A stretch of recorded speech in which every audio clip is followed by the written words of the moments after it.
What's up, Beaver fam? Want to make a podcast?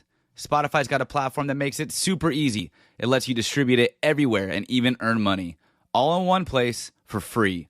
It's called Spotify for Podcasters, and you can get started at spotify.com/podcasters. Here's how it works. You can record and edit your podcast right from your phone or computer, so no matter what your setup is like, you can start creating today. Then you can distribute your podcast to Spotify and literally everywhere else podcasts are heard. They even have video podcasts. With Spotify for Podcasters, you can make money from your podcast through ads and even podcast subscriptions. And best of all, it's totally free. There's no catch. We've been using Spotify for Podcasters since the beginning and highly recommend you give it a try too. Download the Spotify for Podcasters app or go to spotify.com/podcasters to get started. There was a bear also traveling to Alabama that found my bag under the plane and decided to have a little mid-flight snack. And so I got to find a Best Buy in Mobile, Alabama that was open for another 20 minutes by the time I got there this evening. Wait, you're in Mobile? Yes. I thought you were going to visit Sam's family in Savannah. That was last month. Yeah. I had it queued up. I had it queued up for JP to play 5 seconds of West Savannah by Outkast.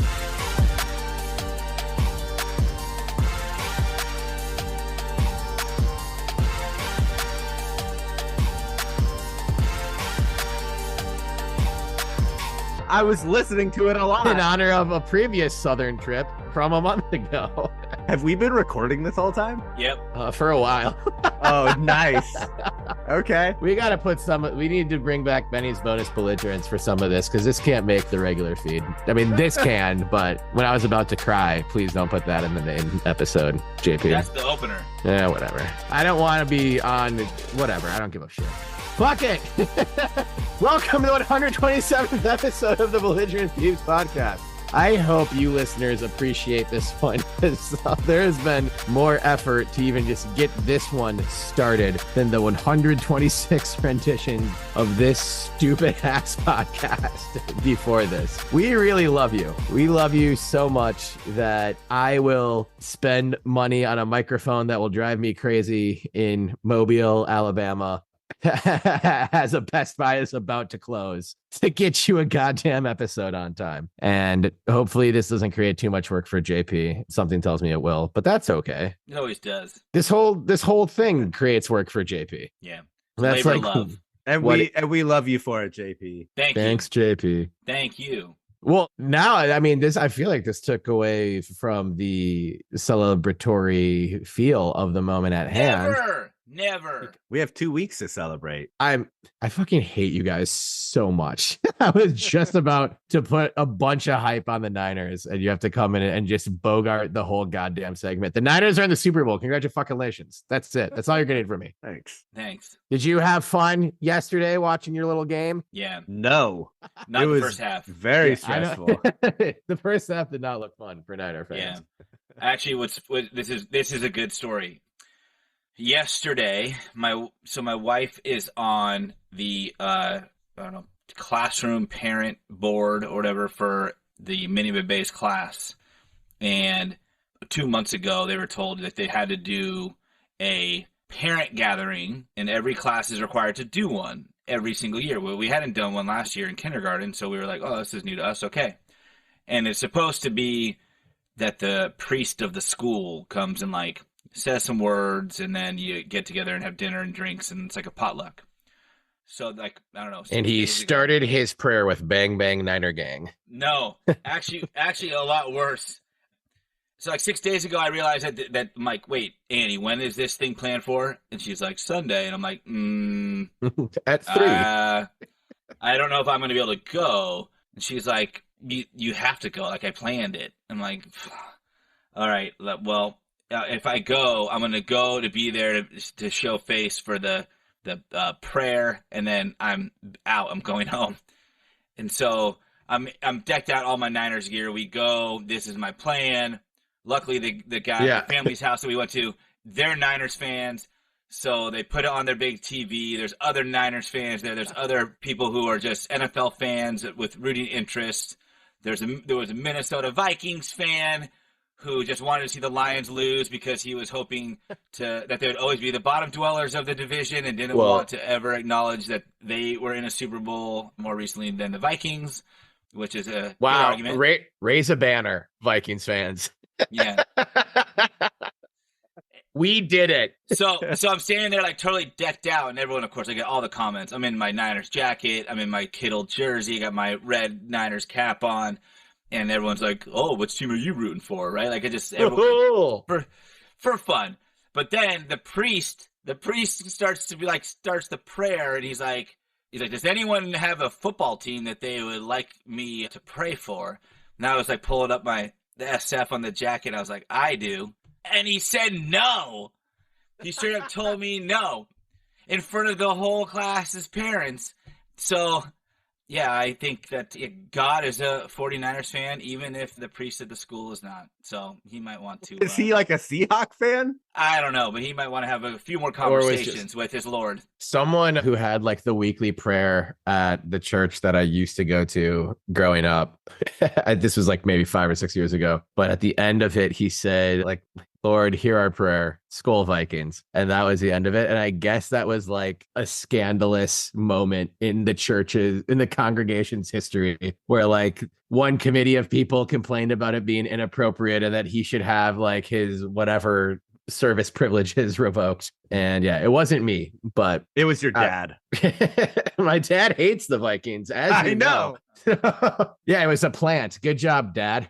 But yeah, that's funny, JP. That's a good story. Yeah. But I showed up right away, and everyone was like, "Ooh, like, did you see the first half?" I'm like, "Yes, of course I saw the first half." Because we got there at halftime.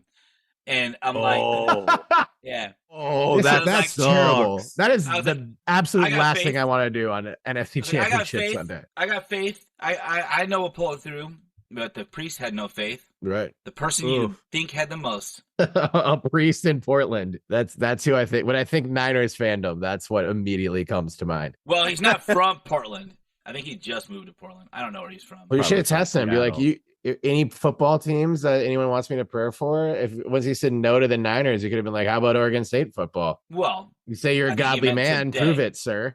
Yeah, prove it. Yeah. We don't need God's help. If anything, this weekend we are God's team, at least in basketball. The best basketball school on the planet for 4 days straight. No kidding. Oh, and the accolades what a weekend are rolling in as well. Yeah, absolutely. It's gonna be fun talking about basketball tonight. We're making this a basketball heavy episode because one, both the men's basketball and women's basketball teams fucking earned it, and two, it's been a while since we've been this excited about basketball on a show. All season you've been mad that we haven't been ranked, while also simultaneously saying rankings don't matter. Don't act like it's just been like woohoo pomp and circumstance. We've been mad. We've been yelling at haters all season. Now we actually get to smell the roses a little bit. Yeah, but I'm still mad, but the rankings still don't matter. I'm still mad about this thing that doesn't matter. I just want the record to reflect that I'm mad about it, but also know that it doesn't matter. Yeah. I mean, you can have it both ways. You can have it both ways. You can have it all. Yeah. That's why we started this show, so that we can have it all. Yeah, but we're a long ways from that. Nah, we're pretty much there. The billions we were talking about, I don't know if you even shared the name of the billionaire on the show, but we were looking at the belligerent Beavs offshore bank accounts. That's where those numbers were coming from. And that money is rolling in. Scotty B, expect a large check that can only be cashed at 3 different banks in the world because of how big it is. It's coming. We got to go to Belize to cash it, though. That's how official. I'm excited for that trip. Yeah, dude. Belize with Scott Barnes. Let's do it. Let's go. Checks. I'm ready. I'm already like halfway there. Oh, yeah, right. You pretty much are. It's just a quick little jaunt over. I'm already in the Belize of Southern Alabama, if you will, or America. The Belize of America. The Belize of North America, because Belize is in Central America, which is famously part of America. North America, United States of America, of Southern North America, South North America. We're not here to give anyone a civics lesson or a geography lesson. We're here to cheers to the Beavs. Cheers to Yes. Reagan beers. Yeah. Prayers up to Jordan Pope and the entire Oregon State basketball family. What a weekend at Gill, which we're going to get into. But first, we'll get into the Reagan beer segment. And I have a special beer that I got just for JP, but I'm not going to go first because I don't have it with me right now. I need to run to the freezer at this Airbnb to go get it, which I didn't do earlier because we were solving all of the world's microphone issues at first. So JP, why don't you go first? Okay. Run. It must be a Belizean beer, I imagine. Is that what they call them? Belizeans? A Belizean. That actually kind of sounds cool. It does sound cool. I wish it was. I don't know that it is. Okay. Well, now it It's a is. Belizeite. Yeah. It's the type of beers that they were drinking in Bruges. Mm. That I cannot say. But Oh, anyway. I will lead off. I went to Great Notion this weekend, and Nice. shout out to Katie the Goat and Funky Paul Molina. We got together with them, had a lot of beers mid-afternoon. It was great, and I picked up because it was no longer on tap, so I felt like there's a reason, right? It must be pretty popular. But it's a West Coast version of the very ever-popular Juice Invader, which is one of the flagship hazies from Great Notion, but this one's a West Coast IPA version of it. I have not tried it yet. I have not. I held off. I'm doing a held live off as long tasting as I can. too. Whoa! We're bringing live tastings back. We back. We're back, baby. We're so back. Beeves back. Beeves back. Beeves So- and beers back. I'm on the edge of my seat. Yeah, it's good. I get, There's no way you're An- going to say anti- anything else. no, but it's amazing because when I started pouring it, part of my brain didn't realize, I thought Juice Invader, it's a hazy IPA, but it started pouring out pretty clear, and I was like, oh yeah, of course, it's a West Coast IPA. It's not going to be hazy at all, but it still has some hazy flavor to it. So it's interesting, but it's still pretty good. I would give it a 4 out of 5. Nice. Okay. Mm-hmm. All right. It's like an average score for you, right? It means I will have it again. Okay. Yeah. There you go. All right. Well, I did at least still have time to get some. Well, I got some barbecue in Mobile tonight, which was Ooh. delicious. Belizean I was barbecue. also able to run to the liquor store as well. And I was just looking for something to be good for the show. And I saw this from Braided River Brewing Company, which is a brewery down here in Mobile. And this is a double dry hopped, double brute India Pale Ale, limited Wow. release. And it just sounded like a beer that JP would drink. So Sounds like a I- good bang for your buck. I I copped didn't a know 4-pack. Mobile had breweries. Oh, it's got several. Oh. I found a few when I was here for the Senior Bowl last year, and I came. Some you may say you come to the Senior Bowl earlier in time to go to all of the media availabilities, but that's just lies to go to more breweries and more barbecue and spend more time in the city that is really proud of being the home of Mardi Gras in the United States of North and South America. So Is Mobile to you what El Paso is to me? maybe Yeah. that's probably a Yeah. good that's probably a good comparison. Yeah. Okay. We need, I'll we have to need check to- it out. Mobile to you what Belize is to Belize. No, definitely not. No. I don't know much about Belize other than it's beautiful and that we have $53 billion there. But yeah, I think that is not as apt of a comparison. But anyway, I will be having this beer right now on the show for the first time. Okay, but I want all top of mind commentary right now. Go. Don't even think. Just say. Just speak. Just speak. Just speak. Yeah, it's good. Yeah. See? Dry. It's like a dry. Okay. Yeah. The brut. That's the brut in that aftertaste right there. Wow. Dry. Brut. One might say effervescent. You could definitely taste the crushed white grapes in there. I'm getting notes of gooseberry, definitely papaya, and some passion fruit fresh spice, which I feel pretty confident is all here because it's also written on the can. And that's what I was reading and then not channeling all my beer sommelier vibes. Well, you can always trust JP, me. I think you would give this about a 4.2. So at some point, What do you Dang. give it? I have it. I'd give it a 4.2. A 10. But I'll give it a 10 out of 5 because I'm drinking 2 of them. Yeah. And I, Well, essentially, you are with probably the ABV of that. right. Yeah. What is the ABV on here? It doesn't. That's always a good sign if they're not even going to tell you. Nelson Sauvin hop. Nelson Sauvin 11%. Oh. And it's not as like booze forward as you'd expect with an 11% beer. So I like that a lot. I feel like a beer that doesn't have the ABV is kind of like a restaurant where it says, like, if you want to order crab, it's like market value. It's like order at your own risk. Yeah, just drink. Yeah, just we're not drink going to tell you how much it costs until your bill comes, and it's already too late. Yeah, the bill is a hangover. Yeah. The worst kind of bill. I am just drinking kava tea again, but it is in a cool mug. Bears beats Battlestar Galactica. Did we make Bears Beeves Battlestar Galactica? Beers Beeves Battlestar Galactica. Was that ever a mug that we made? No, but I think it was a shirt. Was it a shirt that we made? We just said it. We said it, and well, let's say it again. I think we should all say it. Beeves Beers Battlestar Galactica. Battlestar Galactica. Yeah. Finish it, Benny. You just said the first Beeves Beers Battlestar Galactica. Battlestar Galactica. He didn't want to get tongue tied. I thought we were changing. I didn't realize we were changing beats. Beats, Beeves, Beers, and Battlestar Galactica. They say in the show, Dwight says bears do not eat beets, but maybe beavers do. They might. Well, the hungry beaver will. They do. Yeah. Is this the part of the podcast where we look things up? Well, they like. I mean, they do like lettuce. So if they're gonna eat anything that's kind of grown in the ground, I bet you they will dig up a little beet and enjoy one. I bet they do. Type of beets that make you pull over and go, "Wow, I need this beet right now." Those are the money beets. Damn, or that beet slaps. That beat slaps. We said that a lot in your in-room studio back in Corvallis, JP. That beat many slapping beats.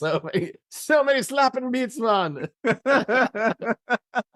that Irish or Jamaican? Is slapping up? Why does everything I do sound like a leprechaun? I'm trying to sound like a reggae. No, it's a leprechaun. I love you, man. Great movie. And I love you guys. I love you, men. I love men. Let's go. Let's go. I love everybody. Dude. And I love basketball. We are raising this glass to Reagan Beers, to Jordan Pope, to Talia von Oelhoffen, to Tyler Bilodeau, to Scott Ruick. Wayne Tinkle, happy birthday. Wayne Tinkle, happy birthday, Tink. Happy birthday, dude. I hope Wayne was able to have a few. Great birthday weekend. He deserves it. Yeah. More than anyone. And also cheers to you, James Naismith, for inventing basketball, without whom we wouldn't have gotten to have this awesome basketball weekend. Oh, and it was awesome. Man. Thanks, pal. Great Canadian hero, James. Just a forward-thinking human being. I love it. Mm-hmm. I think a Canadian actually invented pretty much every sport we play, maybe besides baseball. I think a Canadian invented American football. I think they're credited. Yeah, I think they own basketball and American football. Are they included in our concept of where Belize America Stop is? talking about Belize. Dude. They're the better of the two well-known McAfees lived in Belize, and he is the better of the two McAfees, and he murdered somebody. So Oh my God, we're getting hauled by the FCC right now before we even publish this episode. I'm getting back on track. Please yell it louder. It only makes me think like you're getting on track more the louder it gets. So I asked ChatGPT, do beavers eat beets? Do you want to know the answer? It's not on track, but I love it. Yes, what's the answer? Beavers are primarily herbivores, but their diet mainly consists of tree bark and cambium, the soft tissue that grows under the bark of trees. So essentially, they just eat wood all day, and they can actually eat it. The part that I was a little bit surprised about was, I know they like to gnaw on wood, but I didn't realize that they actually ate it. Like, I didn't either. Digested it, yeah. I almost said, yeah. No, go ahead. What? You almost said. I almost said. I didn't want to get too controversial. Actually, eat trees, but they do. They do, according to ChatGPT, which is never wrong anymore. Yeah. They also eat leaves, roots, and aquatic plants. While it's not typical for beavers to eat beets specifically, they might consume them if available, as beavers are known to adapt to their diet based on if that's what's vegetation. at the farmer's market that day. Yeah. But beets are not a staple of their natural diet. You said primarily herbivores. Yep. What carnivorous diet may they have? They eat fucking ducks, bitch. I'm asking can ChatGPT. see that bait from a mile away, Benny. Oh, Oh, I don't want to unless if ChatGPT has the same answer that I just gave. I don't care. No, they don't. Yeah. So Just on the football field. I don't know what ChatGPT's pronouns. I don't think are. they don't eat the ducks. They just kill them and then leave them for dead to set an example. Toss Like them in that their You dam. come Like in that- this dam. Like that poor man that was caught on camera being mauled by a beaver. Dude, that is crazy. Wasn't it? Were we? I That was didn't like see 10 that. years ago or something. Yeah. I have not seen this. What? There's a beaver killed a guy On camera. on camera. He filmed it. Killed him. He was He filming filmed the it. beaver, and then the beaver felt threatened and attacked him and eventually killed him. Yeah. It's fucked up. Don't fuck with beavers. The beaver's just like walking, like, horizontally through the frame. A lesson you Just- could stand to learn, George Kleofkov. Am I right, guys? Yeah. But then, like, it just stops and, like, turns his head at him and, like, what are you looking at? And he's like, oh, whoa, Yeah. whoa. And then it just, like, sprints at him. Whoa. And then it's over. Yeah. Ooh. There's just too many. Like he ended up bleeding out, right? Like there's just so many flesh wounds from like their teeth are like fucking razors. Yeah. Oh So, man. Yeah. Yeah. Yikes. rough way to go. Yeah. Hmm. Sorry for the family's Yeah. loss. Yeah, what a great way to end the segment that's supposed to be dedicated to joy and cheersing and merriment. Well, But yeah, take for it how you will. I mean, if it's a you beaver doing come across a something beaver in the fascinating. wild, maybe don't film it or do it from a safe distance. Yeah. You took photos of it next to your like beer and yoga spot. I did, and I was scared, and I tried to maintain a safe distance the entire time. Was that before or after you saw the video of the beaver killing somebody? It was After. It had to be after. Okay. Did you watch it? I've not seen Yeah. it. No. Has he watched it in the last 30 seconds when he Yeah, did? it was from April 11th, 2013. Oh. He was bitten to death by a beaver. Bitten to death. And all he was trying to do was take its picture. Yeah, don't take pictures. Get off Yikes. Instagram. It might kill you. Yeah, I bet a don't do it duck for the has gram. never killed somebody. Right. Definitely not. Anyway, the opposite of death is life. And wow, did legendary Gill Coliseum roar to life this past weekend. How about that for a segue, boys? Right? Nice. I Let's like go. it. 4 days in Gill, a 30 for 30 coming soon. Starting, we kind of go men's basketball and then women's basketball or vice versa. When we talk hoops on the show, we go to the hardwood for the hardwood segment. I figured tonight we might as well go chronologically because this like was kind of a thing that I mean it got off. You can't script a better start than that men's basketball game against Arizona, but I figured we'd talk Arizona game first, Colorado game second, Arizona State game third, and then Utah game fourth, and then we can kind of infuse the basketball discussion and go back and forth a little bit Sure. with teams. It's really, really climactic at the beginning of this story we're about to tell. Exactly. And you have not heard what happened yet. I rarely say this, but stop listening to the podcast and try and find the Oregon State Arizona full game video anywhere on YouTube or You'll if you never get find it. 12 now, you'll probably never find it. But just No, because the only thing that's going to show up is one highlight, no matter what you try to That is true. phrase your search as. a highlight where a certain someone was maybe moving too slow. No, Bill Walton. The only thing that was moving slow is the inevitable death of the Conference of Champions. All right. The sooner you realize this, the better. Anyways, Jordan Pope, ball in his hand, clock melting away, 80 to 80, nasty, beautiful, scintillating, amazing step back three as time expires, right through the hoop to give the Beavers their first top 10 win, their first just great win in a long time, for being real, but big upset win against number 9 Arizona. Shout out to the Peyton years. It is as good a time as any to remind you all that Oregon State has made an Elite Eight more recently than Arizona has. Trademark the Peyton years. Go listen to their podcast too. Yes. What do a it. joyous week. What a fun listen TPY is right now. Yeah, no kidding. But fucking Pope just etching his name in Oregon State immortality with that shot, with that game. Pac-12 player of the week with a fucking boom. But yeah, just that night, I think we talked about this with Roberto last week, and I think we all believed it because really all we said was this shit happens sometimes. Like, hey, you know how college basketball games can have crazy results? I think they March wildness, March madness. But I don't even know if we're just convincing ourselves. But God damn it, this win came at the right time, at a time when I think the fan base needed it. We asked Roberto on the pod, like, why should we be, what can Beaver fans be excited about with this group? And he gave us a great answer. And then the team gave us an even better one on the court. Just a special night at Gill that kicked off hell of a weekend. I know you guys were watching this game live. Fuck. Yeah. Have your hearts climbed down from how high they jumped in that second half? I mean, there's a couple things that I just want to point out. Is like one of them we talked about, at least through our own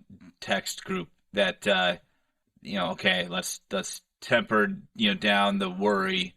The road woes are continuing. That was a rough weekend, but there's a big opportunity against the Arizona schools. Who knows if they pull something off that turns everything around and could get these guys back on track for their confidence, their motivation. And it was almost one of those things. It was like they have to kind of do it to save the season. That's how big I think the game against Arizona and the shot by Jordan Pope really was. It saved the season. It gave the season a beyond glimmer of hope, I think, because of the fact that they didn't just overachieve in one game. These are, again, a young squad finding themselves, figuring out their roles, figuring out how to win, and this helped them and clearly propelled them to feel good about their game, feel good about their chances against any team. And Arizona hasn't been stellar all year. They were still ranked in the top 10, but they did go out and win against Oregon the next 2 nights later. So. And let me just point, I'm just going to put my finger in their schedule and see what date I come to a random game against random. Oh, and look at that. On Thursday, November 23rd, they beat the then 21 ranked Michigan State Spartans by a score of 74-68. That is just a random game that I happen to point to here on the show live. And you can point to a random game in Arizona's schedule to build that resume if you'd like to. That's just a game that I randomly, totally coincidentally happened to find in that. Sorry for interrupting, JP. Please continue. No, it's all good. They also beat Duke at Duke. They did, yeah, earlier this year. Same squad. That another game I could have brought up, but again, I randomly selected this game on November 23rd, which happened to be against a school in East Lansing, Michigan. Yep. But yes, they did also beat Duke. They beat Duke, so don't feel too bad, Spartan fans. No, but feel a little bit bad. Yeah. So the shot, though, I think what made it so much more spectacular, besides how important and impactful that victory was and how it all kind of came down to that final play, was, I think, the excitement that it was a buzzer beater. We haven't had one of those that meant that much since Stevie Thompson was on the floor. Mm-hmm. And honestly, for most people who had to recall any sort of buzzer beater that left a lasting impression on them, it's going to be Stevie Thompson's, one of his. Yeah. Well, really only one of them, I think, was at the buzzer. But it's going to be a Stevie Thompson game winner. And that was a while ago. It's been a long time since we've had something like that to celebrate. And I was so impressed with that game. I was really, really excited to see how they continued to claw back in the second half, that they didn't just give up and chalk it up to, well, they're the better team. They're ranked higher. They beat better opponents. And this is just what it is. And that's what I think is really special about this team, is they're not just accepting the status quo. I think that the faults that they have could be a variety of things. It could be maybe sloppy play. It could be inexperience in youth. It could be coaching. You can chalk it up to all of the above if you want to at any given point. I mean, that's kind of the nature of any program. But what I really, truly think is it's not that they aren't driven. And it's so refreshing to watch a program for Oregon State that clearly wants to win and will do what they can to win, compared to some of the different teams that have come out after that Elite Eight run, where it just didn't feel like anyone was really doing more than serving themselves. And this is clearly a very close-knit team, and a team that is driven to be successful as a unit and not as individuals.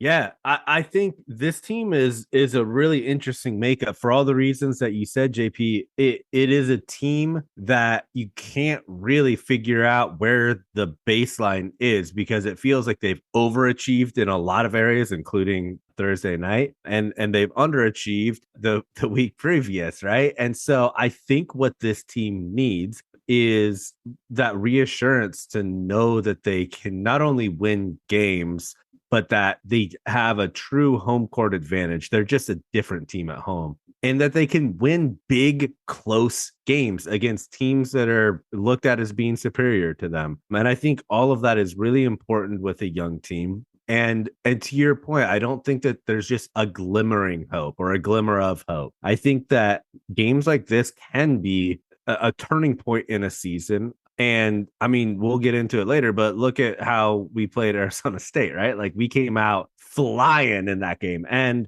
yeah, that shot, if this season turns around, that shot is going to be a legendary shot within the Oregon State community. Yeah. And like it needs a mural outside of Gill already.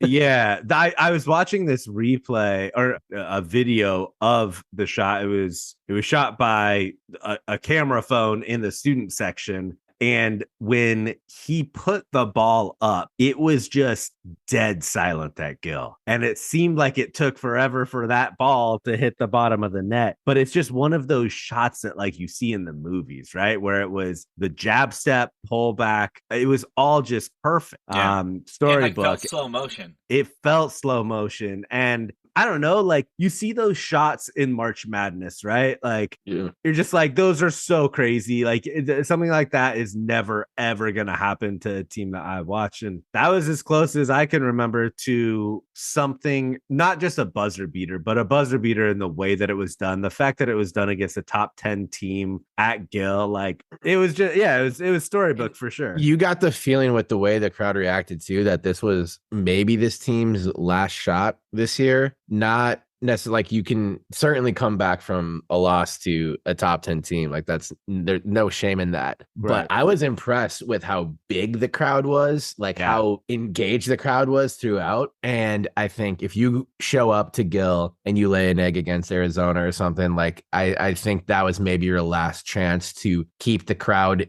in it for like the long term. Yeah. And that was a sort of like Beaver Nation being like, hey, we're still here. We still believe. Last weekend, let's just flush it and forget. And they really rose to the occasion and took advantage of that belief. And it created a beautiful moment because, I mean, so many of these things, like what this means for the 2024 Beaver men's basketball team, we don't know. But it still creates something that like people will look back on and be proud of and be happy to talk about. And that's not nothing. I'm not trying to say all is forgotten and we're a basketball school now, but that's not nothing. And I think for the people who hop on Twitter after every single loss and say Pope is for sure gone, like we have to burn it all down, like who cares what Tinkle's buyout is? Like this can be a building block. And I'm not convinced that he won't stay and try to, make the most of this. It was amazing. Anything else on Thursday night specifically before we continue to work our way through the amazing happenings of the weekend? Yeah, I would say just real quick, I think this was the second highest, at least official attendance number of the season.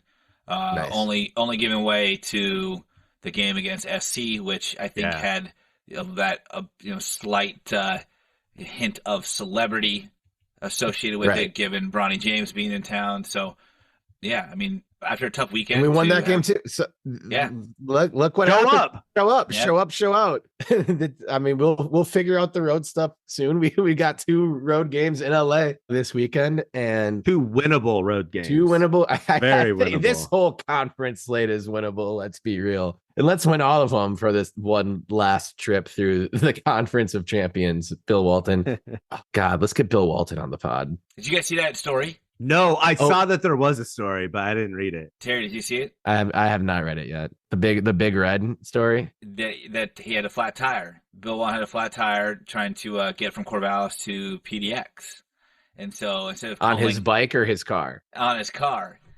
Yeah. Bill Walton would bike from Corvallis to Portland, though. Yeah, he would. That's not anything that's crazy. Yeah, so check out Dashiell's article about it. It's awesome. I've been meaning to read that, but I haven't gotten to it yet. It is a really just like it's just a nice, fun story when most of college sports like takes itself way too seriously at this point.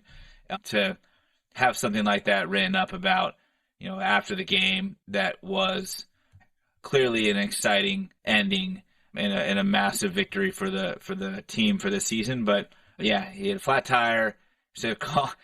In total Bill Walton move, instead of calling, the car rental company or his car insurance company or roadside assistance, he calls Oregon State's athletic department, and they're trying to figure out how to help him out or get him up to Portland. And finally, one of the staffers is like, "I'll just drive you. Might as well. We're already running late. I'll just take you."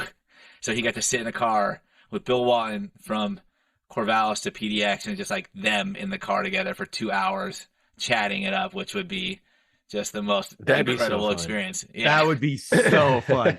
Dude, I love Bill Walton. Yeah.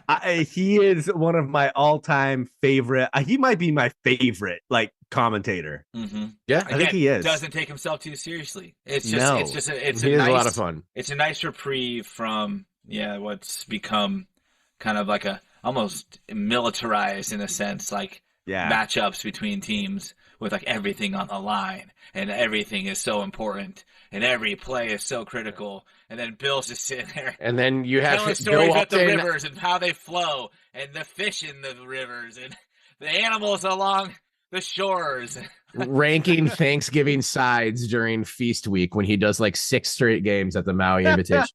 I pick strawberries with Jerry Garcia in Strawberry Canyon. And when I was there, Mike Riley came down and said, "We never lose in Strawberry Canyon." And I said, "You get him, Mike." Again, but last bit on Thursday, but maybe just in general on men's hoops, we can talk, of course, about the Arizona State game. We're going Thursday, Friday, Saturday, Sunday. I know. You were peeing or something. Yeah, I was peeing. But the Beavs have not lost. When men's basketball has not lost this season at Gill when more than 3,500 show up and support the team. So if they lose and you're not there, it is your fault. If you want to get on Twitter and complain, ask if you were at the game. And if the answer is no, then it's your fault. Yeah. I'll buy into that. You're not allowed to complain unless you're at the game. Yep. Great. That we should put that on a rally towel or something. Arizona, great win against a good team. Arizona. Shout out to JP's brother-in-law. Suck it. Oh, that was on his birthday. Oh, happy birthday, Matty. Yeah. I don't know. Happy birthday with the question mark and a shrug emoji after that one went through. Yeah. Well, awesome. You know what? Really, he hasn't written back yet. Really tough stretch because as I'm sure he is aware, and it is as good a time as any to remind not only your brother-in-law, but also everyone that Oregon State has made an Elite Eight more recently than Arizona has. So you'd think maybe we'd let the Arizona Wildcat basketball program just have one on Thursday night, but nope. Gotta keep them in their place. Here. Number 9 ranked team in the country. But you know what's a better ranking than number 9? What? There's 8 options here, but specifically number divided 3. By 3. Which is what? The Colorado Buffaloes women's basketball team. And their fantastic point guard, Jalen Sherrod, who will probably be an All-American this year. And she is a fun, exciting player, but did foul out. And much of that was because due to, this is where I want to start this game with, I'd say being outplayed by a true freshman from Medford, Donovan Hunter, who we have been high on this podcast for a long time. And now I think the whole basketball world is high on Hunter. Career high 16 points, most of them in the first half. And then her shot kind of went cold. But even when her shot went cold, just provided so much pace, so much energy, is such an orchestrator. The ball never gets stuck anywhere when she's on the court. Yeah, her poise as a freshman is honestly, I don't think we saw that since Talia came in as a freshman and, as an early enrollee and somehow looked like a veteran on the court. And that's what Donovan does as well. Right. And I think the biggest encouraging sign in this game specifically, like we've won games on like powered by Reagan and Tamia before, obviously. And, Talia has absolutely done her thing, but we really dictated the tempo in the backcourt. Like I think Ann Schatt said it perfectly. Like it's normally Oregon State's bigs that are doing the heavy lifting. In this game, it's the littles. Not that any of those players are that little, but I think Talia, Donovan, and then AJ Marat for sure. Marat, I want to give a special shout out to because in the first quarter when we were down 18-9, it kind of looked like it was going to be that kind of game where just the number 3 team's going to not coast, but like have that sort of 6 to 10 point lead at all times. And when it was 18-9, we were just really looking for a bucket. And then AJ scored our last 5 points of the quarter, including a nice buzzer beater on a dope move down low with a corner 3 as well. And then at the end of the first quarter, we were down 20-14. It's not like we went on any kind of crazy run, but like that was a huge little moment there to maintain striking distance. And it was like, when we need a big bucket, AJ was there all night. And if this whole backcourt gets going and is commensurate with the front court, like watch out, because there's not a ton of offensive weaknesses then when the whole team is humming. And they certainly were on Friday night. Yeah, well, and I think the offense is certainly worthwhile to look at, but the defense is, I think, even more. I mean, holding Colorado to under 40% shooting and 18 maybe not field goals, their fewest field goals made in a single game this year. Right. And yeah, I mean, we've talked about it on here before, but you win games in the nitty gritty ways, and you win the rebounding battle against the number 3 team. That's a good way to put a winning strategy together. I mean, I think the thing that sticks out to me is that this team is just fearless. And they were not fazed by top 5 team coming into Gill. They weren't fazed by getting down early. And to me, that shows signs of a team. Well, let me put it this way. If a team's going to make a run in March, you want a team that's fearless, and you want a team that has the grit that these girls do. I mean, I don't know how many people follow Talia on Twitter, but she backs it up with their game, but she shows how she feels. And it is a fearless sort of persona that she has that I think this team feeds off of as well. So I think this game shows us a lot. More so outside of the game, though, of just what this team is made of and sort of what the future can hold for them. Yeah, and to add on about Talia, like it's not even just like what she posts publicly on Twitter, but it's there's her leadership and her fierceness and her drive are permeating this team, and it's created a culture. I think that it has created a culture for the program that they had kind of lost. Not to say that they had started kind of settling within their success, but there was definitely a little bit of a lull in having the same kind of drive that some of those earlier Ruick teams had, making it to March Madness and Sweet 16 and Final Four. And I think she's bringing that back in a way, but she's also doing it in a really humble way. I don't know if you guys saw the post-game presser afterwards where she made a point to talk about Adley Blacklock, which we've talked about on the podcast. It was an awesome soundbite. Yeah, that was my favorite moment of the game for sure when Adley hit that. Yeah, and again, I think anyone who watches this team knows that she is capable of doing that, and also again has the fierceness, has the belief, doesn't second guess herself. Just launches if she needs to. If timing's right, she takes smart shots. And kind of, I mean, it's funny, in a way, I feel like Adley reminds me of Clay. Just like zoned in, all I want to do is hit buckets. I just want to hit this 3. The noise isn't going to faze me. The playing time or whatever is not going to faze me. Did I just sit for 10 minutes? I don't care. I'm fresh off the bench, and I'm going to hit my first 3 when I get a look. And she can do that in points, though, where Ruick is putting her into the game to make that kind of impact, because he's clearly calling on her to come out and be like, we need you to come out there and just not think about what you're doing and just shoot the 3s that you're capable of taking. And she's responding, and that was a big moment, and Talia recognized it. And I just think that kind of attitude as from a leader is so important for this team. I mean, this is a team that is so deep, that is so fearless, that has very few holes, that has somebody else that they can rely on any given night if somebody's not, up to, their full potential for whatever reason that might be. That they're gonna be dangerous come March. I mean, if they're still being overlooked by rankings that don't matter.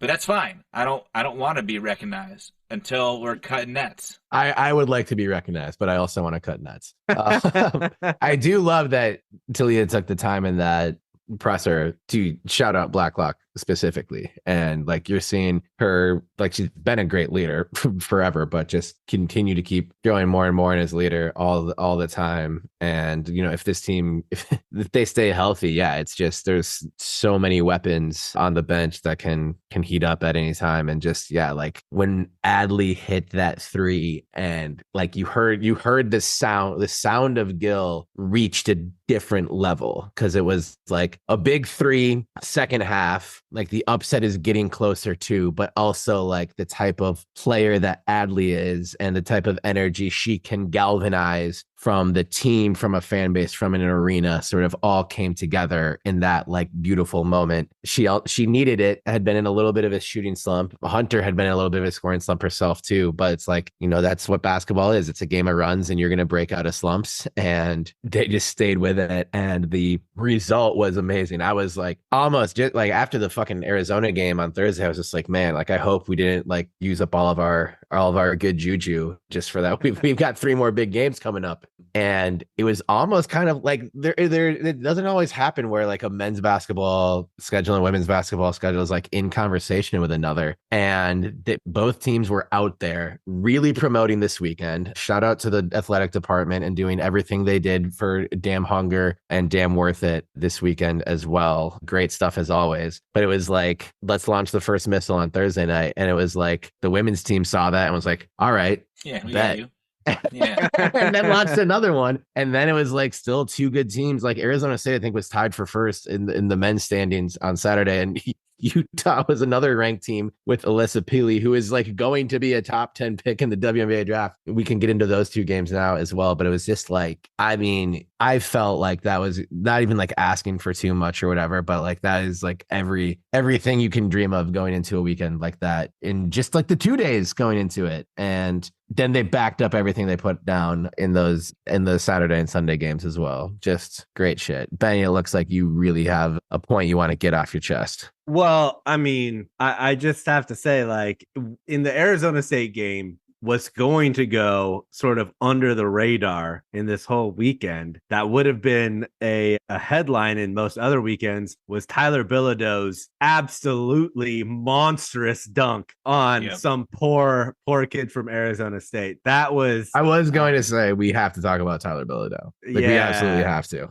Yeah. Well, I think, with the Arizona State game and the Utah game, well, obviously the upset on Thursday, I don't even know if I call Friday an upset with just how the teams, how the talent on the teams. And after Sunday, Talia tweeted too, like, at what point do we stop calling it an upset? Yeah, right. I think that's a good question, Talia. I think maybe right now. But I think the response to that, right? The response to that we saw on Saturday and Sunday was just as good for the teams, right? Maybe not for the viewers, but for the teams as what Thursday and Friday was. Wire to wire controlled wins against quality opponents. Dude, not just I mean, the men's team came out storming, but the women's team came out on a totally different level. I almost felt bad for him, and I never feel bad. I was like, ugh, like, dude, Jesus. Yeah. So that's where I say with this men's team, let's focus on Arizona State. The men's team,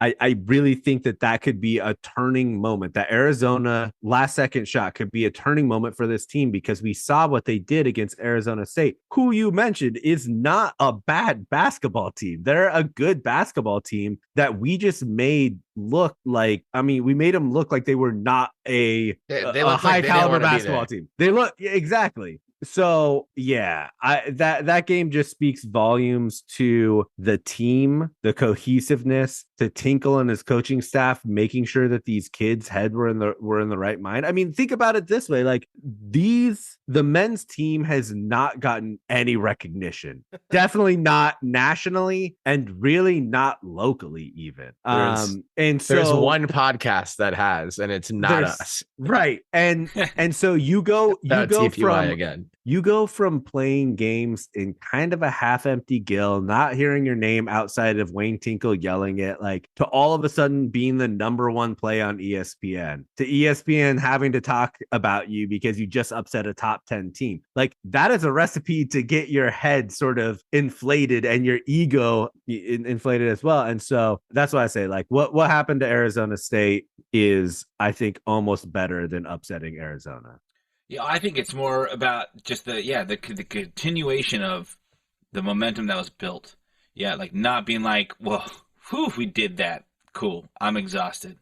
Let's just rest our laurels for the rest of the year in memoriam of that exciting game. Like we gave the fans, we gave the program, we gave our coach, we gave ourselves something to hang our hats on. We're good. I mean, especially turning around 2 days later to have to play a tough Arizona State team. Yeah. So to come out and to use the momentum as like leverage to propel yourself to start off that game on like a 15, 14, whatever point run, whatever it was, that in itself tells me that this team was just kind of looking for itself, looking for the confidence, looking for the belief. And we know they have this plenty of talent. They have that team could put something really special together. Yeah. At some point, we've witnessed turning points like this in the past with a Wayne Tinkle program. We've seen him and the staff start to really understand rotations, assignments, matchups, play calling, and put the right players in the right positions to make a big difference when they're comfortable doing so. And I think that's been a big missing piece over the last few years that's now potentially coming to fruition. I still need to see some road wins. I need to see the road wins. Fair. I need to see them do this without the fans cheering them on. Because I get it. When you've got 4,000 people, feeling like they have your back and that they love you and want to see you do something incredible, you're going to want to show out. But what happens when you have the opposite? I don't know with this team yet, and that's my only hesitation to say that this could be a very fun March for the men's team. But they also haven't had the chance to go on the road since they've potentially turned this corner, which this weekend could have been. And I think the Arizona State game is impressive for all the things that you guys mentioned, but just like that upset since all that stuff happens in college basketball. But to come around within 48 hours, be like, no, that's not a one-trick pony type thing. Watch us just run this quality team off the floor in like a less exciting, not Sports Center top 10 kind of way. Although Tyler Bilodeau absolutely should have been the number one play. I don't know if he was or not. But so shouts to Jordan Pope, who is the Jersey Mike's James Naismith Player of the Week award. Jersey Mike and James Naismith, two of my heroes. Specifically, we mentioned Naismith earlier on the show. Jersey Mike, underrated sub. I think it's a great sub. Good. It's maybe so good. I think Jersey Mike's has maybe become my favorite like chain sub shop. Easily. I will never eat a chain sub shop sandwich. You guys are gross. What? Yeah. You grew up next to one of the best delis in the world. Can you see me down here? I'll eat that. Can you see me down here in Mobile on your high horse, JP, all the way from Portland? Get out of here. Won't eat a chain sub shop? Fuck off. I won't do it. Well, Belligerent Beeves has officially gone bougie, corporate, sellout, fuckwad. Corporate. Sorry, listeners. You're talking about corporate sandwich chains. The everyman's sandwich. Yeah, I'm talking about a sandwich that some Joe six pack of Joe bag of donuts. I want to go to Kelly Sandwiches where it's a mom and pop shop. I want to go to Lorenzo's. Wow. They got the nice secret sauce on there, and of course, wow, no one else has local mom and pop sandwich shops. That must have been such a privilege for you. No, wow, this will get pretty. We all have our favorite local sandwich shops. Benny, Jersey Mike's fucks. You and I can go to Jersey Mike's. I together. love Local Jersey Mike. sandwich Shout out to Jordan so Pope good. being Jersey Mike's and James Naismith player of the week for scoring 50 points in 2 games. Tyler Bilodeau, 40 points in those 2 games. I'm And going to have as- a Jersey Mike sub every day of the week this week just to celebrate Jordan Pope being named You the Jersey should. Mike's. And then you should have player. 40 Have two. more, one two for for each me. point scored by Tyler Bilodeau this last weekend. I'd like to talk about Tyler Bilodeau. If we could please talk about Tyler Bilodeau now, please. We're talking about Dollar sandwiches. Bilodeau. We Tyler. All right. JP, make a shirt that says Tyler Bilodeau in a sandwich shop. Yeah. A local sandwich shop, though. Yeah. None of this chain nonsense. Whatever. But Tyler Bilodeau emerging as a real number 2 threat on the offensive side of the ball for the Beavs, which is just, what this team has been looking for for a while. We've had it in spurts from other players, but I think Bilodeau is really, really emerging as an absolute threat with the ball in his hands, attacking the basket, shooting the ball well, shooting free throws at a good clip. The emergence of Tyler Bilodeau unlocks another level with this team. And I'm with you, JP, on this, where I'm not ready to be like, oh, get ready for a special March now. But at least with this 2-game sample size, and we've seen it from Bilodeau in other games too. But if he reaches that level 80% of the time, we're almost playing with house money at that point, because we haven't had that level of contribution from that, part of a supporting cast. Based in this almost 2 years now of having Jordan Pope on the team. So that's something that I hope Stevie didn't even really have that. Or Probably. Ethan didn't even have that, I mean. Right. I'd say that's probably accurate. There weren't a ton of players who would go for 20. Like Kalu was like the one who could pop and score 20 in a game. Yeah. And I'd probably take Bilodeau's offensive game if I'm choosing between the two. So I think that's something that would have been great if it emerged earlier, but it's emerging right now. And if it continues to emerge, I think we've really got something. Not saying that that's going to become like a total run. We still have a lot of digging to do to get into Joe Lunardi's bracketology, which doesn't matter, but does matter, but doesn't matter. And I'll be thrilled to see what Bilodeau does. Not matter. Oh yeah, that's right. But I'll be thrilled to see what Bilodeau does the rest of the season. Like that's a key cog that has emerged here, and he's got a little swag to him, and he's more athletic than he's given credit for. And we mentioned it already, but he dunked the fuck out of the ball on that play against Arizona State. That was such a sweet dunk. You know why that was such a sweet dunk? Since GP2. Okay, so Dexter's dunk was awesome, and it was sort of unexpected. I don't think that who were we playing? Dexter's dunk. Yeah, it wasn't. That was a Stanford game. Yeah, Stanford. That's right. Yeah. That dunk came a little unexpected. Like the Stanford player that was going up to block it, I don't think was quite sure what was going on. The Tyler Bilodeau dunk against Arizona State, he looked at the Arizona State player from a 3-point line, and they both knew what was happening. And Bilodeau just won that contest right there in a amazing fashion. So yeah. That was great. That was like icing on the cake for the men's basketball team this weekend. And then the icing on the cake for the whole weekend came one day later when Oregon State women's basketball beat a tournament-bound Utah team by roughly 1,000 points. Not even just beat. Yeah. Yeah. It was over. God. It was over when it tipped. A dub for Reagan Beers. Donovan Hunter's career high of 16 points stood for all of 48 hours because she got 17 on Sunday.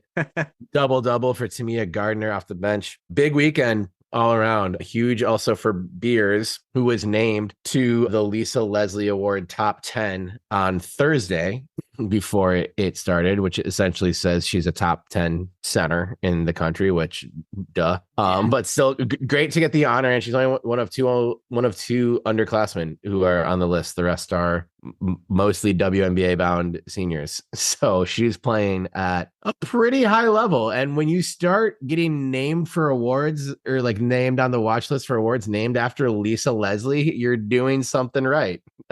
Probably really, really, really right. And just so congrats to Reagan. I know the 2 wins mean a hell of a lot more to her than being named to the list. But like we said at the top, you can have it all. We can have it all. You deserve it all. And you deserve it all, Reagan. And we're happy happy to see you get that honor among the best centers in the land. And especially happy to get that sweep of Colorado and Utah, the mountain schools at Gill this weekend. Another stat note on the men, it was the first weekend sweep in 3 years and the first weekend sweep of the Arizona schools since 2015. Yeah. Nice. So that's fun. Also, Nice thing. I Nice want to thing hear add. JP stat. Wait, Oh, go yeah, ahead. JP was in his Stats.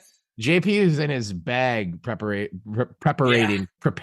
is I like preparating I was for hella this. preparating for this. But the first one is, of course, we have to acknowledge that that women's hoops against Utah shot 69.420% from the field. Nice. So nice. Yeah, they round up in the real world. It was 69.4, but I dug deep and it was 69.420%. So shout out to the ladies. That game against Utah, though, was absolute dominance. I think that the last time Wouldn't it have set a record if they were above 70? I'm glad they didn't. Yeah, they This is missed way their cooler. last like 4 Yeah. shots or something. They would have set a record. I don't think we scored for the last 5 They minutes. were like, wait, how many shots do we need to miss to get the coolest shooting percentage of all time? 6? All right, missed 6 straight. But we were, it was like, I don't know, in the first third of the first quarter was the last time that the score was tied for that game. And then we just went on an absolute blitz tear and then didn't score for the last 5.5 minutes of the game. So it was clearly just a dominant performance across the board from whistle to whistle and worthy of ending the game with a 69.420 field goal percentage. So well done, ladies.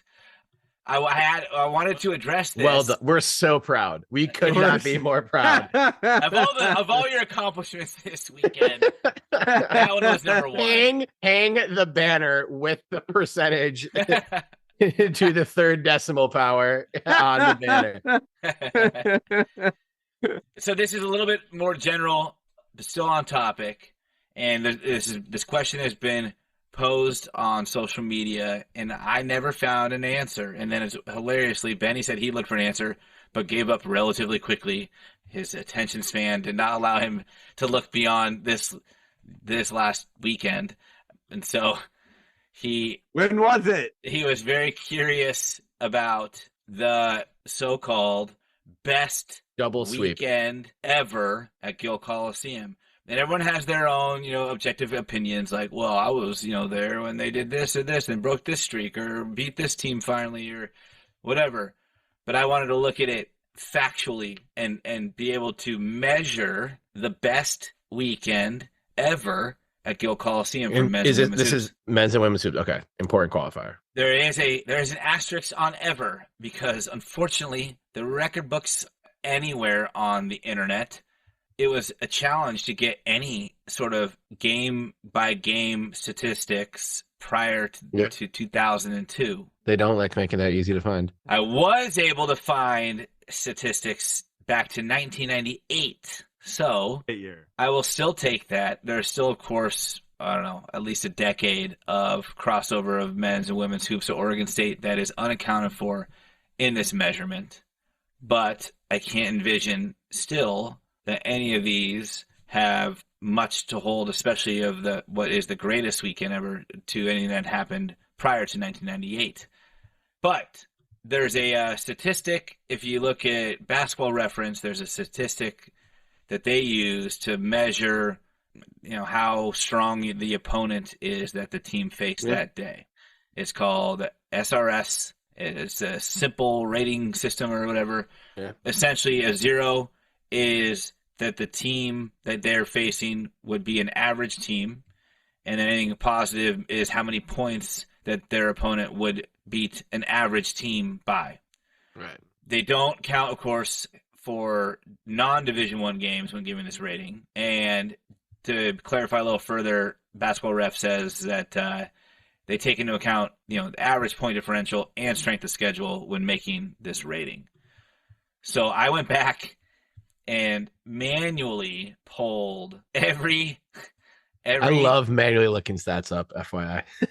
Yeah. It's cathartic. There was a lot of copying and pasting into a Google Sheet. But it was find every single game that the men's and women's team have played since 1998. And I filtered down to home games, and not just home teams, but home at Gill. Yep. And I filtered out I grouped every matchup date into a week of the year number, and was able to say, like, if there are X amount of W's, and wins and losses, I removed the losses. So give me all the wins in, in the chronological order, essentially. Yeah. And so I'd be like, and the SRS score. Week 52 or week 50 of 1999, it was like December 18th of 1999. Yep. And I said, tell me when there's 3 or more times that there had been 3 victories at home in the same week number. And the week, just a clarification, runs from Monday through Sunday because the women's team. This is why Benny had to quit on this earlier, because even if it was like 3 weeks ago, all of this data is just too much. It's a lot of data. It is a lot of data. But looking at SRS, I looked at a couple things. SRS, average rank of opponent, and point differential. Of course, differential is incorporated into SRS, so it's not that critical or important. But to confirm what everyone has been wondering, men's and women's hoops have swept weekends at Gill before. It's not uncommon. They have done it 6 times since 1998, and that's also considering they don't always play at home in the same weekend. Right. But they have swept at Gill 6 times since 1998. In 2008 and 2011 twice. 2022. These are the season years, right? Yeah. But they also are the year of the same year. And then 2023 twice season. So the other time we swept 4 teams at home this season, Benny, was pretty much the first few weeks of this season. I said Pac-12. I said Pac-12. No, you didn't. You may not. I think you meant Pac-12, but I don't know that you said Pac-12. All right. But I'm just anyway, saying, who did wait? So what weekend was that this season, JP? So it was against the women's team, had a game against Arkansas Pine Bluff. Yeah. And that was a Monday. And then there's a double header against Linfield for the men's. And then the men's team played on Friday against Troy. Right.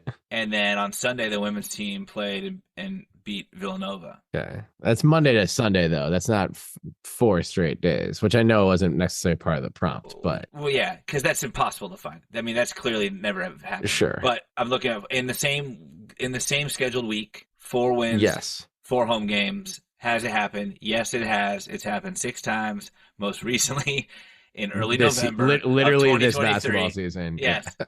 I understand why it went under the radar. The average. the No, average. that Linfield. What's the SRS on that Linfield game? Yes. So there was no SRS on the Linfield game, of course, because they are not Division One. Right. The only opponent that had an SRS above 1 was Villanova, and it was almost 16. So essentially, Villanova would beat the average team by 16 at that point in this season. What about some of the 22? So 2022 was again in November. Right. The thing here is there has not been a conference stretch of 4 games in the same week at home where men's and women's have won since 1998 at the earliest. So that hasn't happened, at least in the last 26 years. Yeah. That's important to keep in mind. Yeah. 2002 was pretty much the same time frame, early November. The women's team played Hawaii. They beat Hawaii. Then the men's played Tulsa. We beat Tulsa. Women's team played Seattle. We beat Seattle. And then the men played Florida A&M. All of Benny and I's favorite cities. But the combined SRS of that weekend was minus Jesus. 36. And what was the combined SRS of this weekend? The combined SRS of this weekend, 93.59. Let's Jesus! go. Wow, that's way higher than I would have guessed. Yeah. Is Colorado women's the highest SRS? They have to be, right? Utah was actually the highest SRS. Utah. Wow. Okay. They Yeah. haven't played really well. So Utah's SRS was 32.87. Arizona State for the men's game was 6.07. Colorado's 28.57. And then Arizona was 26.08. So really, the women's victories were a lot more impressive when it comes to the quality of opponent. Of course, they were both ranked and understood, but by a lot more than I had actually envisioned, given I know there's been a lot of kind of shuffle amongst the top 25 in women's hoops lately. So I was like, maybe this is just all, posturing from preseason stuff that's kind of carrying through, and some teams are just starting to fall out. But they didn't give Colorado shit before the season started. Right. Yeah. So the women's team beat a combined 61.4 SRS. The men's team beat a combined 32.15. But if you break it into an average, it's still, by averaging out all 4 games, the average SRS is 23.4. Still the best 4-game stretch at Gill ever for non-conference or conference, and definitely the only 4-game stretch at conference ever is in 1998. Since 1998, because we don't have all of that number for pre-1998. Yes. So looking though at, this is where I found a little caveat for the best weekend ever, or best week ever, I guess, at Gill. And this is kind of combining men's and women's hoops, but men's isn't involved in this one. So shout out to our ladies. Shout out to the 2018-2019 Beavs women's basketball. They were good. In February, from February 18th to February 24th, they played 3 games at Gill. That was a 7-day stretch. Opened against number 2 Oregon, who they beat by 5. Mm-hmm. Then that was the last top 5 win at Gill until this past Friday. Yep. Then they came back around and beat an unranked but still quality opponent in SC, and 2 days later beat another unranked but even more quality opponent in UCLA. So if you combine their SRS rating and you divide it by 3, we love numbers. Numbers are beautiful. We do love numbers. That actually gives that weekend an average SRS of 25.89, better than the teams in victories of the teams that they beat this weekend. So in my mind, the greatest weekend or greatest week of basketball, Gill Coliseum, since 1998 is owned by women's hoops on the 2019-2020 season. Were there any men's home losses that interrupted that week, or were they on the road? Good question. I don't think that they were home. So they must. Because if they were and they lost, then it kind of takes a little bit of the magic of Gill away. But if they weren't, then you're probably right. Or at least you have numbers that back it up. So yeah. But I think it's, the original question was weekend and consecutive days. And God damn it, we all should have been there for all 4. Yeah. Yeah. When you first said caveat, I thought you were gonna be like, unless I bring the Oregon State gymnastics team into it. I thought you were gonna do that too. I was just waiting for gymnastics to be like, and then Maddie Dagan did this on the floor, and it was the greatest thing that ever happened at Gill Coliseum. The men's team was on the road during that time, by the way. They Perfect. were on the Arizona tour. Oh, thank God. Oh, how'd they fare? No, actually never mind. I don't want to know. This is a positive episode, Benny. We have, in the last 25 years, we haven't won in Tempe, so that I already told you how that game went. Dude, so is it crazy to you guys, like, beating a top 15 team at all should be looked at with not amazement, but it's a good win. The fact that you beat them 91-66, incredible. Yeah. But that score doesn't really justify how that game went. No, it was worse. Like it was we were wider. Going into the 4th, Oregon State was up 78-42. That's so crazy. That's so crazy. That Utah was number 15 in the country. That's like a 16. That's like Josh and Seth Tarver's AAU basketball team playing my Selwood scrub basketball team that they won 91-14 my 8th grade year. This is like that. We need to unpack that game on like a special episode of the Belligerent Peeps podcast. Man, we could get Seth and Josh on to talk about it. They probably remember. Maybe. I don't know if I want to. I don't know if I'm ready to talk about it yet. Hey, it's a form of therapy, Benny. Come on. Let's. Last note, though, I got to say this one. I got to shout this one out. This is on for the traditionalists that don't believe in SRS and they want to hang their hats on the best weekend ever. For the people who just found out what SRS is and still don't believe in it. Well, I got one for you. Point differential, right? Everyone loves a good point differential. And since 1998, the largest margin of victory averaged out over the course of a given sports week for basketball, men's and women's, at Gill Coliseum in victory was in 2000, when the women's team closed it out by beating University of Wyoming, and they beat them by 17 points. Before that, they played Princeton the day before that. Yeah, and they beat them by 36 points. Nerds. Nice. And then the men's team, the 2000s men's team, had some dudes, and they beat... maybe not one to put a feather in your cap for, but they beat Southern Colorado, who is now Colorado State University Pueblo. I've been to Pueblo. So they were so embarrassed, they had to change the name of their school after this. Because the Oregon State men's team beat them on November 20th, 2000, 91-23. Wow. Which at that point said it might still be a school record for point differential. It's gotta be men's basketball. 68 points, just one shy of the most amazing, incredible, beautiful number. Whoever missed a fucking free throw in that game, god damn it. But poor Southern Colorado had 9 points at halftime. Oh my god. I mean, at least they adjusted in the second half and got 14. Wow. Nice. So Gill Coliseum, it's a fortress. It's a fortress. It is a fortress. That was, we just gave the 4 days at Gill, 4 nights at Gill, the attention it deserved. Congrats again to Oregon State men's basketball, Oregon State women's basketball, and both teams. You had my curiosity. Now you have my attention. To quote Django Unchained.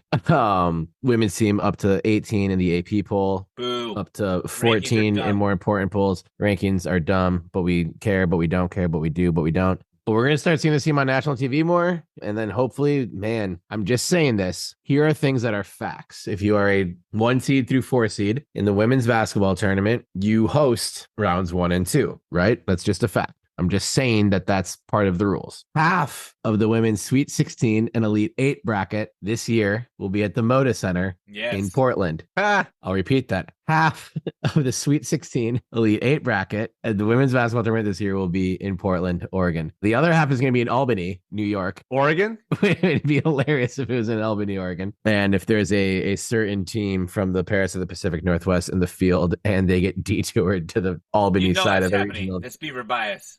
Fuck that, dude. So mad. But I'm just saying that. So let's, as far as rankings go, I want to wipe my ass with the polls as much as you do, JP, but I also want to see this team get in that 4 seed range for the powers that be, so that there can be NCAA tournament games at legendary Gill Coliseum this year, because I think this team deserves it, and it'd be sweet. I'll take that. Yep. I saw them there's a bracketology that was released before this weekend's games that had them at a 6 seed. So I mean, if you're going strictly by AP, you're a few spots out, but you'd have to imagine beating 2 top 15 teams and beating Utah the way that we did. Yeah, and let's beat the shit out of Oregon this weekend. That's who's coming up next. Yeah. That may not do a lot for net rating. Yeah, they suck for Oregon.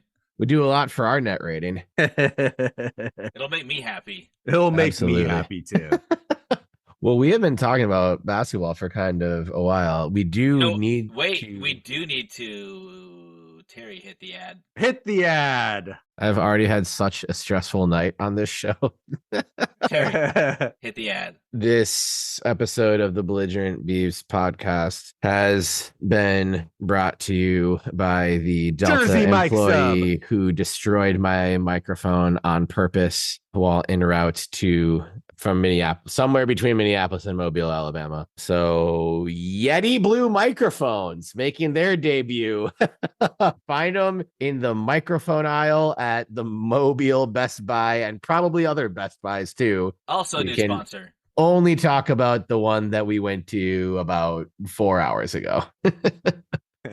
And it is now after midnight Central Time. So if I'm supposed to do anything else with this bizarre hit the ad campaign that I'm weirdly a part of, I don't have the energy for it anymore. No.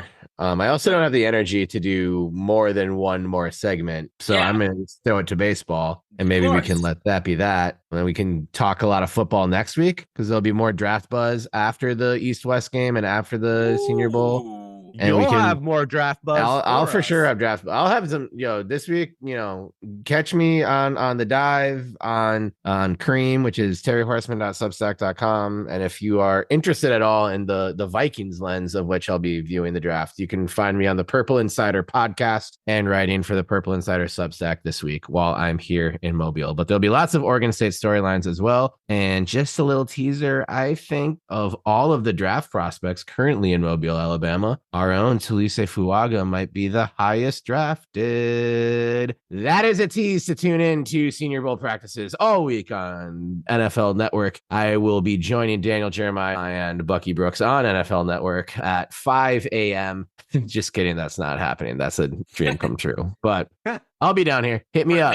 For them. It would be a dream come true for them. They've long tried to get me in the show. Baseball, the Diamond. Let's talk. We got to talk baseball. This was an expected move, but now that it's official, I think it's worth talking about and at least thinking about and maybe gazing towards the future a little bit. We're obviously gazing towards the future for this year, this 2024 baseball and softball season. Of course, Oregon State baseball, I think, got another honor. Someone ranked it. Like they keep, every time I see a preseason poll, it's like they're ranked 9, they're ranked 7, they're ranked 5. Baseball America, I think. Baseball America called them 5. 5, yeah. So I call them 1. I call them 1 too. Rankings don't matter. We don't care, but we do care, but we don't. Anyway, more accolades for this year's baseball team. It's going to be a fun year. We're very excited. Next year also could be a fun year. Oregon State baseball is officially playing 2025 as an independent. They had a deadline to let the West Coast Conference know if they would be joining them for the sport of baseball. They informed them that they will not be and will be building their own schedule as an independent baseball program for at least the 2025 season. This seemed to be kind of, written in the wind a little bit, like seemed to be the way we thought this was going to go. Now that it's here, I think we're kind of unanimous among Beaver Nation in that it's the right thing to do. If there's any program that I think can lean on the weight that it's built of being an independent, I think baseball is the one that certainly can do it. It's got a chance to put a pretty fun schedule together. I think, there probably is a happy medium of just scheduling a gauntlet and, making sure you're still like putting yourself in the best situation to get a record, to get, a top seed in the NCAA tournament. But it's here. We're an independent. What is some of your guys' like initial reactions? What excites you about being an independent in baseball in 2025?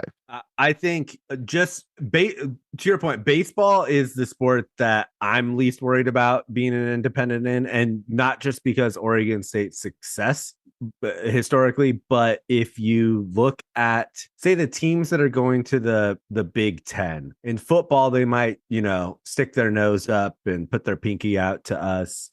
But in baseball, they need to play us to boost up their resume if they are serious about wanting to play in Omaha. The Big Ten is not notorious for having good baseball programs. So you're going to have a lot of flexibility, right? You're going to be able to get a lot of West Coast games. I've seen people talking about how it's going to be an SEC gauntlet. I don't think that's the case. I think you'll have a lot of West Coast a few SEC thrown in there, but yeah, I think, which to your point will make it fun. Yeah.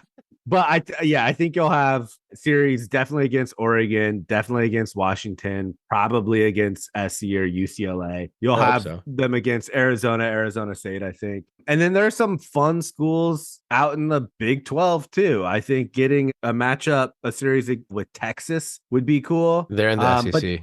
Well, not for I guess for baseball next year. Next year. Yeah. And I think it's going to be fun. Right. I really do. There's just so much you can do. You're not going to call up a school and have them not take you seriously if you're they Oregon can get State and anyone on the phone that they want to. Exactly. At least to like try and set something up. And I think these big programs across the country, like they have something to gain by coming to Corvallis for this. Yeah. In a way that is not as quantifiable when you're talking about a home football thing. Right. You mean that they have something to gain in terms of LSU coming to Corvallis, like, because these teams they want to have the best possible resume when they're hitting the end of the year as well. Yeah. And I'm not saying that like we would have any reason to like fear it or whatever, but like I know LSU would try and get us to come down there. Probably LSU is just the one popping in my head because we've had battles with them in Omaha, in Baton Rouge a lot. Yeah. It would, I think LSU, like they'd talk probably in circles about money or whatever, but I don't believe LSU has come to Corvallis recently. And that would just be, that would be great for college baseball, just for like to drive interest. But then also you're trying to put your best possible resume together and get good games, especially like maybe earlier in the season when conference schedules maybe haven't started. Like I think there'll be more interest in coming to court, and especially just with baseball travel, because it's a series, because you play 3 games. It's not the same as coming to Corvallis and like getting your whole football team lodging in like McMinnville to then bus Teresa and play 1 game. You know, it's not the same kind of ask. It's not the same kind of logistics. And I think it would be early in the season. I don't know, because of weather, but I think all those, I think LSU, Tennessee, Notre Dame, Texas, like all those schools that, you know, we butt heads with in Omaha. I think we're going to play Arkansas in the regular season this year. First game since that 2018 series. That's in Corvallis, right? No, it's a tournament that is down in Surprise. It's not in Surprise. It's the one after that, in some warm weather spot. But like, we should do that one year. We should go down to Surprise and just catch some games. Absolutely. We'll see how long those keep happening. I'm not surprised, but like I just think like it's I think it'll be cool for the sport, cool for Oregon State. Not ideal because we want to be in a conference, but I think a very fun, unique baseball season will come from all of this madness. It will be fun. I won't be surprised if, speaking of surprised, or I guess surprise, I wouldn't be surprised if baseball is dipping its toes into a semi-permanent independent play. And the reason I say that is twofold. We have what we've talked about, the historical weight to carry ourselves. We have the current success and trajectory to lead no one to believe that anything will change anytime soon, because the conference issues don't matter in college baseball. Because the most important thing is RPI. It's about your opponents. If anything, your conference hurts you. If you can't make your own schedule, your conference can hurt you. Because if your quality of opponent isn't good, or the rest of your conference is getting smacked around by you, and they're not doing anything else out of conference, then your conference victories look like nothing.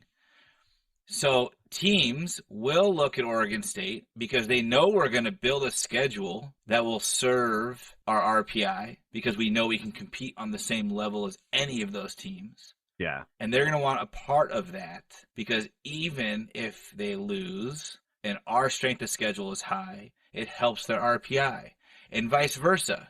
So going to LSU, sure, let's mutually benefit each other. We'll go there this time around. Next time we need you, you come to us. Because no matter who loses, if both teams are playing elite competition, it helps boost the resume, it helps boost RPI, and they're much more likely to get into the tournament than playing in the WCC. So go ahead.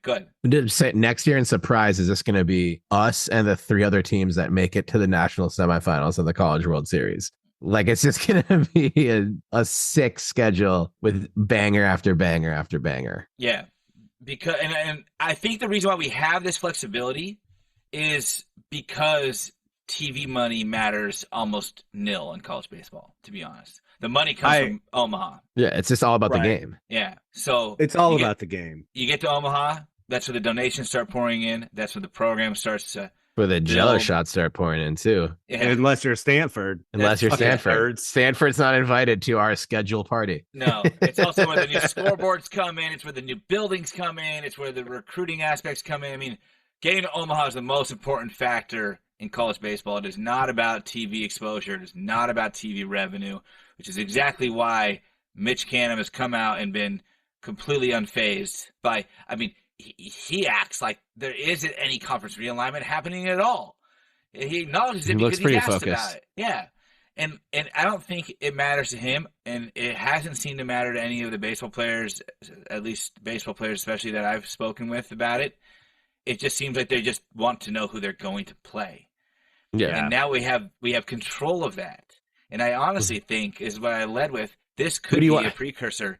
This could be a precursor to Oregon State baseball continuing to build an independent schedule no matter what conference the school ends up in. Let the players decide. It's a fantasy style draft where they're just drafting opponents to who to play. Like there's this big board with all of the dates of the season, and it's like, fuck, LSU, April 1st. Let's fucking go get it. Florida, April 8th. Come on, like just make a fantasy draft out of it. It's gonna be fun. It's gonna like this is the one like on our spaces. What for the Belligerents? Yeah, we celebrate Belligerents with Joey Wan. We asked him about this. Like, what's it? What are you guys considering? You know, like, how do the players feel about it? And he's pretty much said, like, we'll have something soon. We'll tell everyone something soon. But he also shot down my question about, is anyone worried about intercontinental travel? And he said we want to play. He said no, we want to play the best competition available. And you don't get that in a conference. You're constrained. And I think that was at the time like cool. Get what you can, right? Like not cool. Schedule the best. Do your thing to make your season look the best. And other schools are going to want you on their schedule. And again, it doesn't have to be pre-conference play. There's intermixed non-conference series all the way through the season, all the time. Yeah. I think you're 100% right that the only move going forward is a completely independent schedule. Because what are your other options, right? Like join the West Coast Conference or join the Mountain West Conference. Or, I mean, the only thing that would even remotely make sense would be to join the Big 12 for baseball. But that doesn't. We wouldn't do that. That seems pretty far-fetched. Like it, like the only option. I think, exactly. It's a lateral move for Oregon State baseball at best. Yeah, it would be like if you want us for baseball, put us in the goddamn conference. Like that's would be the counter. Right. Yeah, I think you're just gonna have a West Coast heavy independent schedule with a couple SEC teams thrown in there. I think that's what you'll find. Yep, and SEC and Arizona State. But it could be permanent if this conference realignment shuffle is mixing up everything until the dust is settled just for football.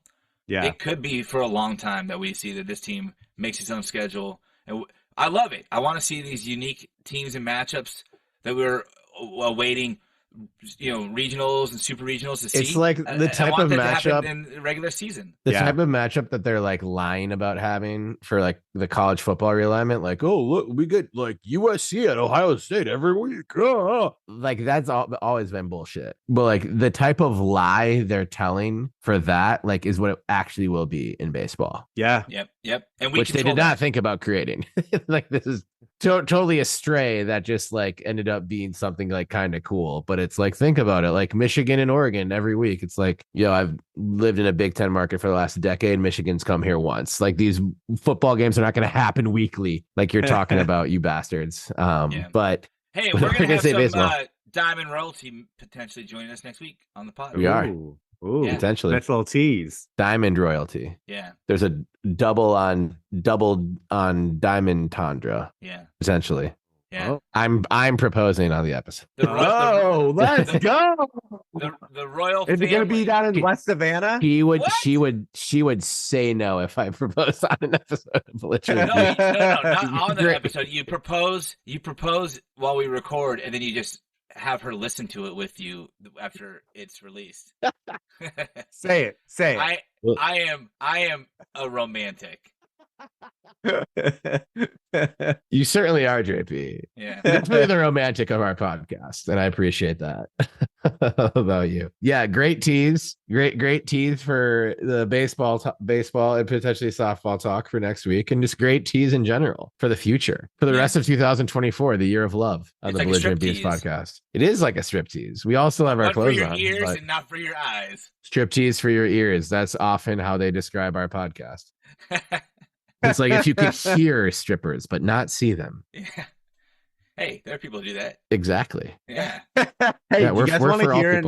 to hear an interesting fact? Always. So I was just doing some research and looked up Tyler Bilodeau, and the Google assisted question was who is Tyler Bilodeau's dad? Yeah, he's a hockey player. He was drafted number 17th in the NHL draft by the Montreal Canadiens. Yeah. Not the Canadians. The Canadiens. They're the Canadiens. I didn't know. I'm the one who wouldn't know this, and I did not know this. Wow. The 91 My draft. hockey game's been way off, though. Yeah. Your hockey game's been way off. Like my Kinda attention to game. hockey has been way off. Uh, That's not my fault. Don't leave me alone. Be nice. Sorry. Yeah. What's Tyler? What Tyler Bilodeau's dad's name? Share it. Brent Bilodeau. That's a hockey name. For sure. That is a hockey hockey name. Yeah. Yeah. There's He's probably the some great enforcer. pictures of hockey hair. Do we have Brent Bilodeau? Are you a listener? That's what I want to accomplish this basketball season. I want Brent Bilodeau to become a listener of the show on par with Gary Bazana, and we'll talk some hockey. We'll talk some hockey hair, and yeah, I want Brent Bilodeau as added to the Belligerent Dads Hall of Fame for sure. At some point we could do a Belligerent Dads episode. We can just get like a whole You a know, whole group. just have them come in one at a time. It'll be like a 6-hour thing of just dadisms. Yeah, it'd be amazing. No, I want them all in at the same time. There is a way to do this. Like we'll talk offline about making this happen, but there's a template that I think we could follow. Yeah. And make something pretty special and fun happen. So Hey, don't forget Tyler's mom was in the WNBA. Oh, really? I didn't. Yeah. Yes. Jesus, who did she play for? The Mystics, I think, and the Monarchs. I don't know, somebody else too. I can look. Damn, nice gene pool, Bilodeau's. We should get we should get Brent Bilodeau to bring on Barry Melrose. I always thought that guy he's my favorite ESPN personality. He is funny. He is funny. He is a Montreal Canadien or just a Canadian. What's their Belize? Like Winnipeg, pretty much. Winnipeg. Oh my goodness. Shout out Winnipeg, the good people of Winnipeg. I love you. This has been the 127th episode of the Belligerent Beefs podcast. Thanks for bearing with us as we figured out a mic issue. And oh, look at that. Your Mac will sleep soon unless plugged into a power outlet. We are doing this at the right time from all over the southern, central, and northern American United States, from Winnipeg to Belize, Portland to Tacoma, West Savannah, and Mobile, and everywhere in between. We are the Belligerent Beeves. Thank you for joining us on this tour de force, recapping 4 incredible days at legendary Gill Coliseum. The best days. The best 4 consecutive as ever, as JP's data proved, unless it happened before 1998, which is the asterisk. Yeah, if there's a statistical gathering service for pre-1998 data, let us know who it is, and then we will hit the ad for their services, advertising what they are capable of doing. My name is Terry Horseman, at Terry Horseman on Twitter, at Terrence Horstman on Instagram.com. Please follow me as I will be covering the Senior Bowl all week. Again, that's cream, casuals, everything around my favorite college football team. terryhorseman.substack.com and on the dive. And for this week and this week only on the Purple Insider podcast, Dr. Johnson, I'm telling you to tune into this Vikings content right now. God damn it. Both of our favorite team seasons are over, and we're both chasing the Detroit Lions, which we never thought would happen. So we got to hit this offseason up and running. It's draft season, baby. And just hit me up. Anyway, if you want to talk to the NFL draft at all, it's like, it's embarrassing how much I love that shit show. So anyway, I'm joined by, as I always am, by my beloved co-host, JP Bertram, on all of the ones and twos. There were quite a few more ones and way more twos than there usually are due to the twos that destroyed my microphone en route to the Belize of Southern Alabama, the Belize of Belize, some might say. Oh, yeah. Anyway, thank you, JP, for the for your tutelage at JP Bertram on Instagram and at the Trill J on Twitter. That's at the _Trill_J because he's too Trill to be real. And of course, up in Tacoma, repping a Tacoma Rainiers jersey, but not right now, Benjamin Lawrence Sebastian Weehage, a.k.a. Benny with a good cough, a.k.a. Benny Bull Game, a.k.a. Benny Burner, a.k.a. Benny Blastoff, a.k.a. Benny Bedlam, because he's fucking crazy, folks. You can follow him everywhere at Benny L1986 on the socials. And follow us, for gosh darn sakes, at Belligerent Beeves on X, formerly known as Twitter, Belligerent Beeves, pretty much everywhere else. Instagram, Facebook, Blue Sky Threads, Snapchat, DoorDash. You hit follow Belligerent Beeves on DoorDash and you can get your next delivery. Jersey Mike sub. You can get your next Jersey Mike sub for 100% of the cost that it normally costs. On DoorDash. It's worth it. It's worth it. Don't listen to JP. It's worth it. TikTok, YouTube, everywhere. It's fucking everywhere. At Belligerent Beeves, at Belligerent Beeves. Please follow us and also take the time to like, subscribe, rate, review 5 stars only, please, wherever you get your podcast, whether it's Apple, Spotify, anywhere else. 5 stars. And also take the time to link up this episode right now and share it with a friend. It really helps us grow the show a lot. Y'all have been showing up for our postseason football episode so far. We normally see a little bit of a dip, and this year has been much higher than the previous years. We appreciate that. Let's keep it going. Beaver fandom's a 365-day-a-year job, so we don't rest. 366 this year. 366 this year. Holy shit, we get another day. Another day of Beaver fans. Yeah, what a time to be alive. 2024 is going to be good. 2024 is count these days, the leap year days, as he has to. Number? Yeah. Maybe. No, he does. Or maybe not. There are days that it's not like they're fake days. It's not like they happen and then what happened on those days didn't happen. I don't know. You can ask Funky Paul Molina about that one. He got never mind. Did he get married on leap year? I have a friend. My friend Kyle was born on February 29th. He's only like 6 years old. Is he still alive? Yeah. My uncle was born on, and I didn't ever hear the end of it. Let's record on February 29th this year. What day of the week is that? No, end the episode. Remember, no matter what day it is, whether it's February 29th or literally any of the other actual days of the year that are also days, you can't spell chop 'em without hope. So chop 'em. Chop 'em. Chop 'em. Will you marry me?